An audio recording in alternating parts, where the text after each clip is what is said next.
Olá, amigos, bem-vindo ao programa Porta de Hangar, que vai ao ar todas as quartas-feiras, a partir das 15 horas, pelo canal YouTube, com oferecimento de Onoled, onoled.com.br. Ilumina nosso hangar e nosso convidado também.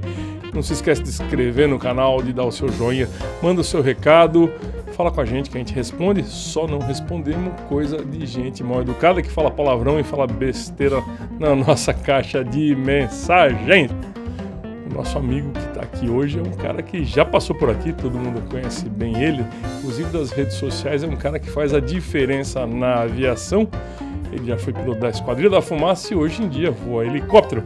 Estamos falando do Coronel Comandante Rui Fleming. Seja bem-vindo, meu grande amigo Beca, Ruizão. Prazer impalavrável em voltar a conversar contigo, cara. Impalavrável, inenarrável. Inenarrável. Ah, que coisa boa, hein, Ruizão? Bom, para começar, Beca, parabéns pelo canal que você mantém aí com tanto carinho, com tanta atenção.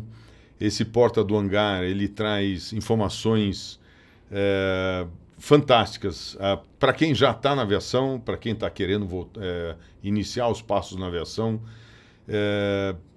Eu percebi agora que você fez uma mudança bacana aqui na... Drástica, né? Drástica. Com relação ao primeiro programa que você veio, né? Nada a ver, né? Mudou completamente. Eu preciso me ambientar agora para essa nova situação. Beca, a gente conversa bastante sobre aviação, eu e você, nós conversamos, e eu converso com muitas personalidades com relação à aviação. E o que eu acho bem interessante é que quando a gente vai bater papo com alguns pilotos, com alguns formadores de opinião, a gente sempre vê que alguns têm algumas soluções mágicas, vamos colocar como mágicas, mas algumas soluções interessantes. E essas soluções, no final das contas, acabam ficando ou numa mesa de boteco, onde o cara abre uma cerveja, bota o cotovelo na mesa e quer arrumar a aviação, ou então ele fica numa situação onde a coisa não anda. Ele guarda para ele o que ele tinha a sugestão para dar. Você está dizendo isso aí com relação às autoridades aeronáuticas, é isso? É isso. As autoridades aeronáuticas é um excelente caminho. Você diz ANAC, DSE, a CENIPA e tudo mais. Exatamente. É do que vale, assim, se você pensar filosoficamente, você e Fleming, Beccari e Fleming conversando sobre um dado problema da aviação, ou alguma coisa, não precisa ser um problema, alguma coisa que possa facilitar a nossa vida, se a nossa conversa se encerrar em nós dois.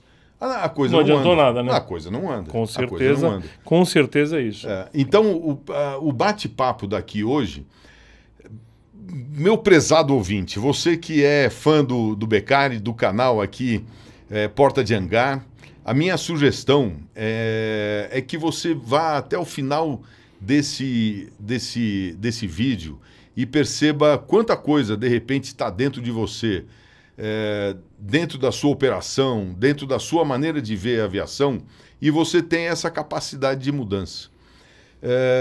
Você citou as autoridades aeronáuticas, Beca, mas, se você me permite, eu vou um pouquinho antes. Eu vou no manual de voo.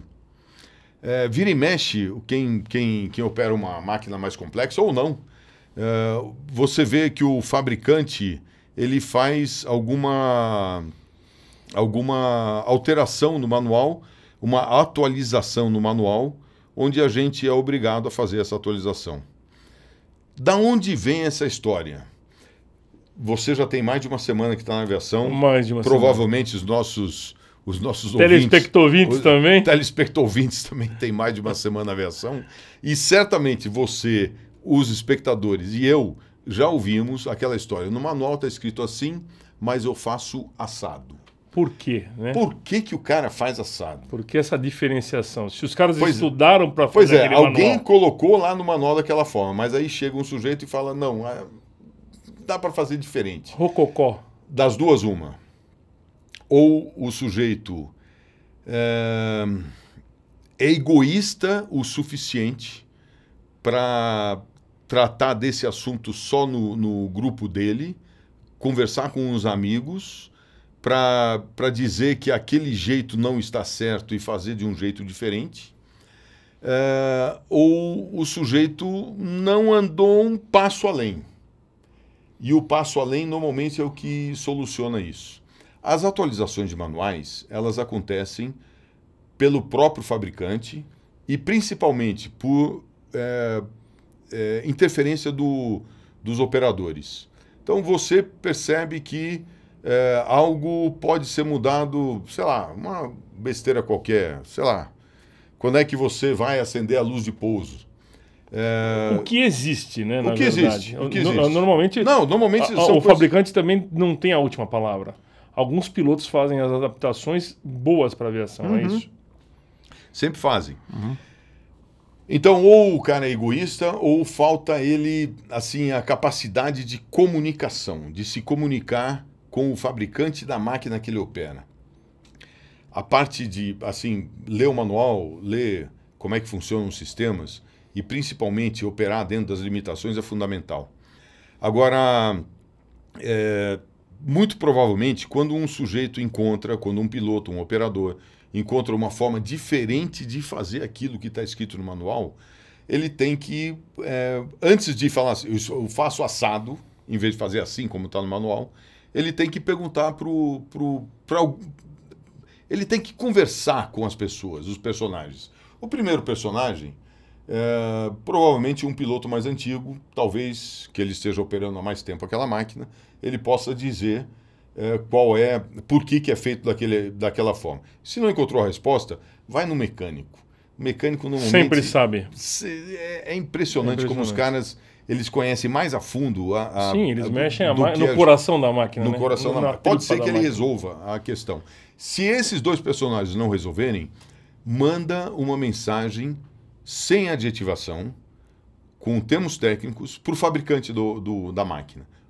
Muito provavelmente, se aquela sugestão for pertinente, um corpo técnico que desenvolveu aquela máquina ou que mantém aquela máquina vai chegar a uma conclusão de como aquilo pode ser tratado. A partir desse ponto, das duas uma, ou vai vir uma nova atualização para o nosso manual, ou ele vai explicar para o operador que está escrito assim, porque é assim mesmo que deve ser feito. Então, normalmente é assim que funciona. Agora, uma pergunta para você, que não tem a ver, mas assim, o piloto... O comercial, ele tem a obrigação de ler manual, porque ele é cobrado todo o tempo, simulador, recheque a cada 6 meses para a linha internacional. E o cara da aviação executiva lê o manual ou vai só no bizu? O bizu, gente, é aquela palavrinha, o comandante mais velho que você se referiu. Beca, o piloto ele tem que ler o manual, não é por causa de cheque, não é por causa das provas que ele vai passar, ele tem que ler o manual por ele mesmo. Ele tem que ser egoísta o suficiente, o piloto tem que ser egoísta o suficiente para conhecer o helicóptero, o avião ou a máquina que ele esteja voando, o suficiente para garantir a ele que ele decole, navegue e pouse com segurança no destino dele.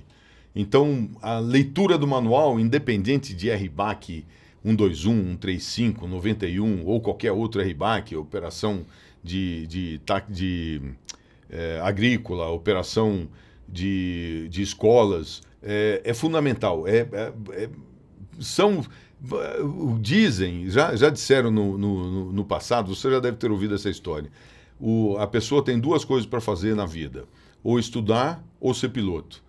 Quem não quer estudar e quer ser piloto, se lascou, porque vai ter que estudar bastante. Inclusive, ler bastante manual. Você como aviador militar... Mas sempre aviador militar, como checador do DAC que você é... Ex também? Também. Bom, estou errando tudo, mas enfim.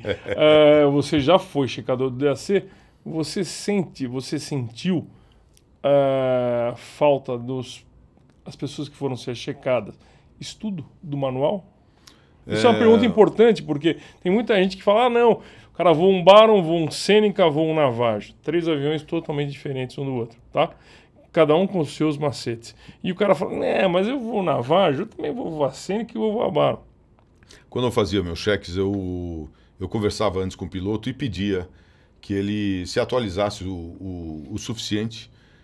Então, tanto nas regras de tráfego aéreo, quanto nas regras de operação da máquina, quanto nas limitações da máquina que ele tivesse, para a gente não ter problema. Eu tive poucas situações, nos 6 anos que eu passei no Serac, né, que era o antigo DAC, hoje é a ANAC, eu tive poucas situações onde eu fui obrigado a reprovar um piloto. E todas essas situações especificamente disseram respeito ao fato do piloto não estar adequadamente conhecedor da operação que ele ia fazer. Isso é bastante normal. Mas aí você reprova o sujeito ou você dá uma chance para ele, ele voa e volta?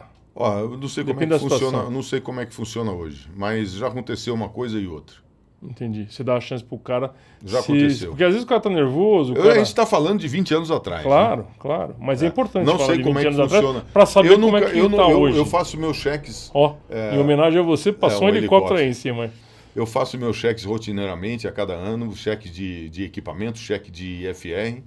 E, assim, a gente não tem muito problema, porque a nossa operação, o nosso dia a dia, a gente opera independente de estar sendo checado ou não. Então, aquilo que a gente faz no voo de cheque é aquilo que a gente faz no dia a dia. Então, é o que eu acho que é assim que o piloto, de forma geral, ele deve... Cada um tem a sua realidade, a sua maneira de encarar a história, mas eu acho que é por aí que tem que ser.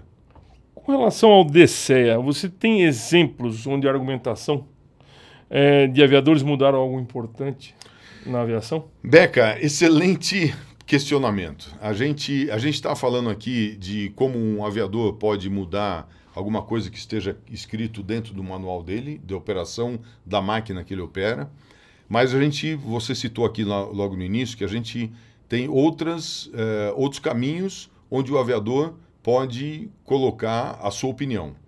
DCEA, ANAC e CENIPA.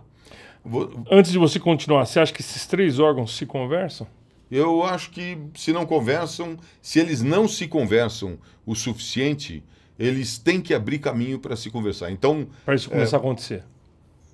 Eu acho que já acontece. Já acontece. Eu não sei se no nível que você está pensando, ou que eu estou pensando, ou que o espectador, ou as próprias autoridades estão pensando. Mas eu tenho absoluta certeza que esses canais de comunicação, eles estão acontecendo e certamente eles vão ser cada vez mais robustos, mais fortes. Porque a aviação não se divide em espaço aéreo, em regulamentação e em investigação de acidente aeronáutico. Todas essas questões, elas são todas juntas, que fazem o nosso voo. A gente tem várias situações com relação ao DCEA, onde nós tivemos excelentes resultados para a aviação. Eu vejo o espaço aéreo como um ser complexo e em constante mutação. Por que complexo? Porque a gente chega aqui a gente está em São Paulo, a gente raciocina como um Campo de Marte, Guarulhos, Congonhas, onde tem um afluxo, muita aeronave chegando, muita aeronave saindo, e aí você está falando das aeronaves comerciais, você está falando de operação de executivo visual e por instrumento, você está falando de helicópteros visual e instrumento. Imagine a complexidade dessa história toda. Então, o espaço aéreo, ele é complexo. E com uma equipe reduzida de trabalhadores. Com uma equipe reduzida. Né? Mas isso é outra situação.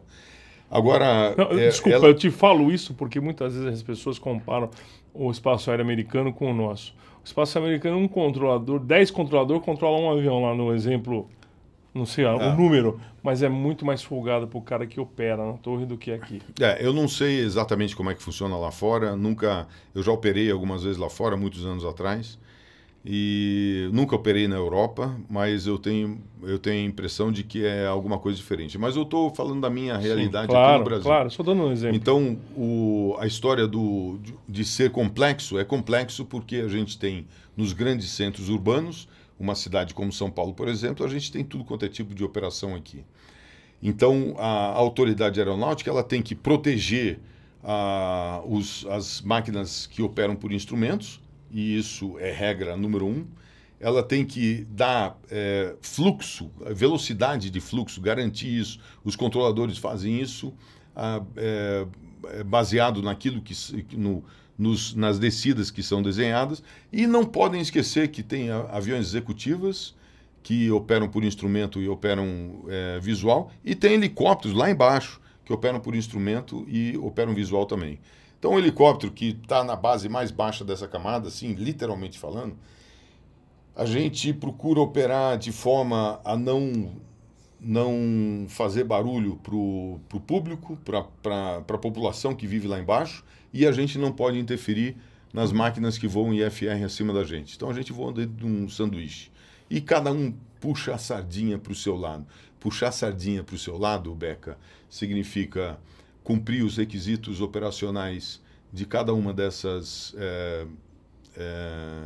desse tipo de máquina, né? Então, quem é que voa do tipo de operação, não de máquina, mas quem voa na aviação comercial tem que ter um tratamento diferente de quem voa na executiva e quem voa o helicóptero lá no final da carreira. Mas ainda tem outros players aí. Eu coloco... eu falei que a aviação que o DCE ele é complexo e está em constante mutação. E está realmente em constante mutação. Se você pegar o seu cronômetro e ler qual era o espaço aéreo que a gente tinha 20 anos atrás, você ia ver uma coisa completamente diferente. Sim. E a gente está falando de máquinas, de capacidade das máquinas, capacidade da navegação dessas máquinas, de quantidade de máquinas no mesmo espaço aéreo e de capacidade do DCEA de controlar isso tudo. Então, a gente fala que o sistema está em constante mutação, porque sempre tem alguma coisa nova, ou seja, um número crescente de aeronaves, ou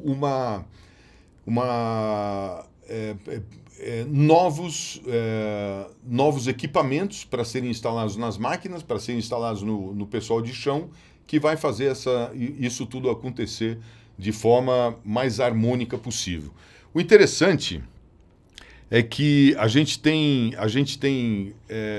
ao longo dos anos, eu fui 13 anos diretor da Associação Brasileira de Pilotos de Helicóptero. Antigamente era a PESP, a Associação de Pilotos de Helicóptero do Estado de São Paulo. Aí depois mudou, abrangiu para o Brasil todo e passou a ser a ABRAP.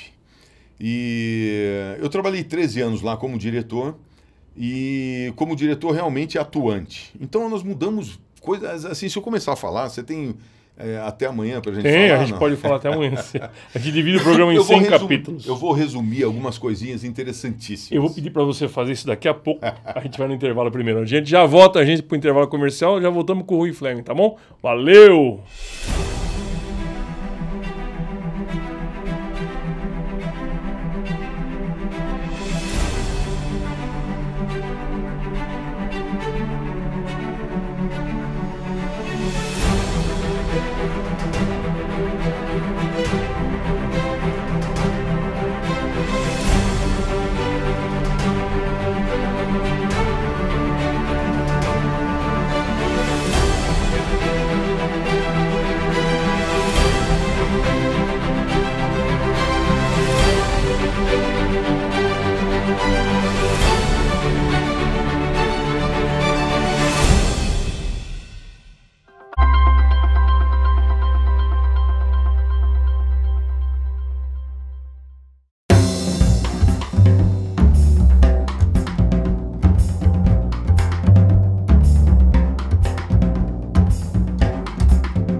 Estamos de volta com o comandante Rui Fleming, ele que é um cara especializado em falar, fala melhor que o apresentador. Não é não, Ruizão? Olha, é um prazer enorme de novo. A gente está voltando aqui, mas no intervalo a gente está batendo papo, não tem jeito. Né? Exatamente. Essa conversa é muito legal de como o piloto interage com as autoridades aeronáuticas, porque ninguém se pergunta, né? É verdade. É importantíssimo para as pessoas despertarem um novo senso de Beca, eu espero, sinceramente, poder mudar, assim, conquistar algumas almas que estão do outro lado, que têm ideias fantásticas. Pilotos, operadores, autoridades, para abrir essa janela de comunicação, porque quanto mais boas ideias aparecerem, a gente está falando de DCEA, de ANAC, de CENIPA, de próprios manuais de voo, quanto mais boas ideias aparecerem, melhor vai ser para você voar, você como passageiro, claro. Eu voar, eu todos. Voando como passageiro, melhoria como, para todos. como piloto, é fundamental. Eu quero que você volte no que você ia falar sobre a associação, porque eu quero te fazer uma pergunta específica. Vamos lá, associação. Eu trabalhei 13 anos na Associação Brasileira de Pilotos de Helicóptero e nesses 13 anos eu fui assim um diretor que realmente fui atuante. Então, eu respeito cada um dos diretores. Normalmente, os caras são pegos a laço. Ah, tem que compor a diretoria, vai lá e compõe a diretoria. Mas eu me coloquei à disposição. A primeira vez eu fui convidado, achei fantástica a ideia do Artoni, na época que era a PESP. Ele falou, pô, Flemming, você esteve um tempão aí no Serac, agora você pulou pro lado de cá de balcão, senta aqui do meu lado, dentro da... Para você saber como que é. Para ver como é que é. Eu estou sempre aprendendo a fazer coisas. É um detalhe de uma operação que não é a minha, de uma operação diferente que pode afetar a minha, de uma parte da minha operação que pode afetar outros. E a gente não adianta. Você não é a última Coca-Cola do deserto. Não. A sua palavra não é a última. A minha palavra não é a última. Agora, se a gente juntar as duas palavras, a gente está juntando a sua experiência com a minha, a sua necessidade com a minha. Se você começar a falar, pô, além do Beca, do Flemming, tem mais fulano... Quando você juntar essa história toda aqui, você tem grandes possibilidades de fazer um espaço aéreo que seja muito legal para você voar e que seja muito legal para eu voar. Entendi. E o cara que, mesmo que não esteja assistindo aqui a gente agora, ele vai voar num espaço aéreo que você teve o cuidado de falar com a autoridade aeronáutica, a autoridade aeronáutica teve o cuidado de ouvir e discutiu sem adjetivação, não pode ter emoção, tem que ser completamente técnica. Quando você usa argumentos técnicos de um lado e de outro, a possibilidade de você ganhar esse embate de ideias é muito grande, porque aí você resolve. Quer ver uns exemplos? Plano de voo. O primeiro plano de voo de uma decolagem de uma aeronave civil feito por internet no espaço aéreo brasileiro, sabe quem foi que escreveu? Você. Rui Flemming. Quem recebeu foi a sargento Regina, lá na AIS de São Paulo. O Tranin, ele estava comigo lá no meu hangar. E tinha um cara lá no Rio de Janeiro, que eu agora, desculpe, eu esqueci o nome do cara, e a gente passou 3 horas para desenhar, assim, depois que os caras terem planejado a história toda, nós passamos 2 e pouco, 3 horas, sei lá, não me lembro, mas foi um tempo enorme. Nós chegamos mais cedo lá no hangar, lá no aeroporto de Congonhas, e começamos a desenhar uma decolagem de um helicóptero que ia de Congonhas até, sei lá, 20 minutos de voo. Não ia ser muito diferente disso. Começou a se efetivar, porque o desenho, o planejamento já estava sendo feito. Então, entre a teoria e a prática, a gente estava juntando as duas coisas. Depois dessa primeira experiência, demorou um tempão até que todas as considerações pudessem ser avaliadas, e hoje a gente tem no celular, o sujeito chega lá, faz o plano de voo. Mas você acha que está desenrolado um plano de voo, por exemplo, ainda hoje? Por exemplo, você vai chegar em Congonhas, decolar, coisa e tal, você tem problema com o slot, aí você tem que se adaptar ao slot do aeroporto. O que você me diz disso? Resolveu? Eu sou a favor da coisa automatizada, eu sou a favor do celular como uma ferramenta de trabalho.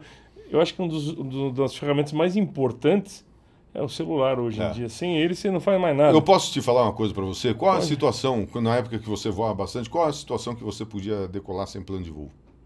Olha, muitas. No meu caso, muitas. Não, mas na prática, segundo o que estava nas nossas regras, você não podia fazer nenhuma decolagem. Mas, Rui, você podia fazer uma decolagem e fazer um plano a fio. Hoje você pode fazer isso? Então, vamos lá. Esse é o grande problema. Vamos lá, vamos por partes. Por exemplo, eu ia voar, o meu negócio era voar de Paulistinha. Pois é. Então eu decolava visual e ia embora. Você der uma olhada lá atrás, na MCA 11, daquela sua época, ou na ICA 11, 111, ele diz quais eram as situações onde não era...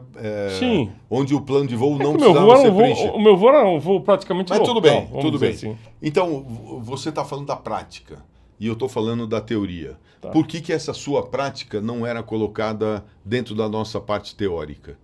Aí o que aconteceu? A gente juntou um monte de argumentos, nós levamos para a autoridade aeronáutica. Eu vou te dar um exemplo. Mas espera um pouquinho, você não me respondeu uma coisa. Naquela época, era mais fácil voar sem um plano de voo? Não era mais fácil? Há 20 anos atrás, ou 30 anos atrás, o panorama era diferente.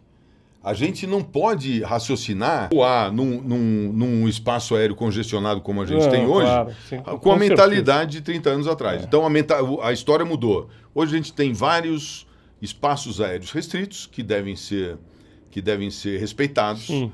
A gente tem máquinas com capacidade de navegação e de TCAS, né, de saber quem é que está perto de você ou não. Naquele tempo não tinha. Não tinha.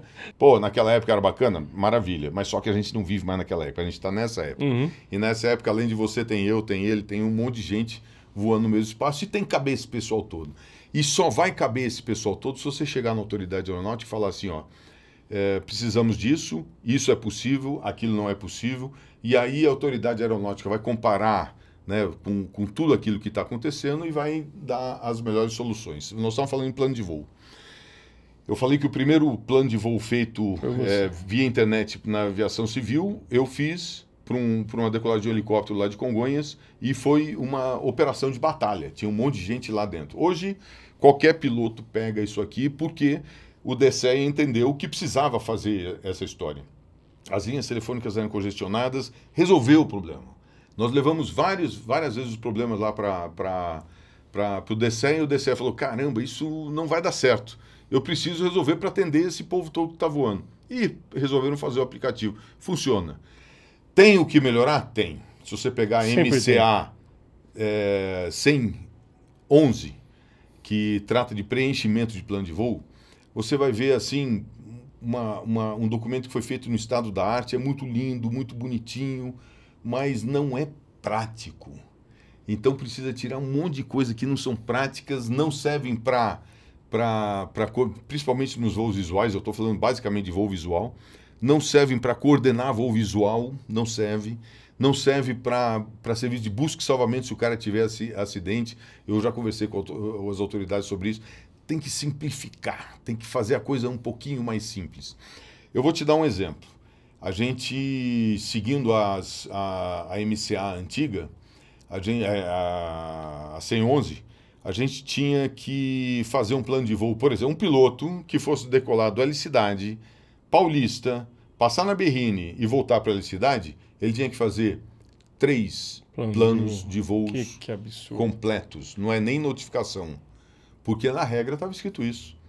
Aí nós conseguimos, nós levamos essa situação para a autoridade e a autoridade concluiu, mas isso é um absurdo. Vamos abolir. Então não sabia, a autoridade não fazia ideia de que isso acontecia. Então, meu prezado aviador... Telespector 20. Telespector 20. Cara, tem muita coisa que você sofre de graça, de graça. Basta... Falta... abrir a boca. A conversa, falta o canal de comunicação, falta você dizer para a autoridade argumentos sólidos, leva argumentos sólidos, leva argumentos técnicos e mostra para a autoridade que aquilo não está atendendo, que aquilo não está funcionando. E é assim que a gente fez. Eu coloquei aqui vários Porra, eu tô olhando, eu tô preocupado com o tempo passando lá, Beca, mas tem um monte de coisa que a gente falou. Por exemplo... Não, pera um pouquinho, você vai falar, você vai ficar à vontade aqui. Só preciso respeitar o comercial. Já voltamos, gente. Valeu, até daqui a pouco.